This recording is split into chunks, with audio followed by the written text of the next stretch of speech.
Hello guys, mayong gabi.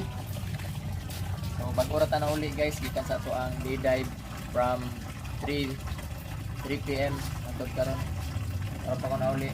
Siyempre, gamit na to ato ang 120 cm na spare gun. Okay. Alaw ginagmay tagkuha guys, pero importante nga natay madalag pa uli, no? So natay needlefish, sa Bisaya na siya kay balo.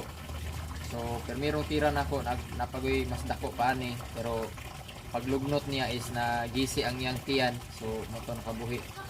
Ayun natay mamsa, gamay lang ni siya nga mamsa pero goods na ni. Manaputay mga ilak. So muna atong kuha karon kahaponon guys. So importante na natay pagtinula. So shout out sa mga kaispero diha all over the Philippines and especially sa Sibulan Freedivers. Shout out niyo guys and God bless.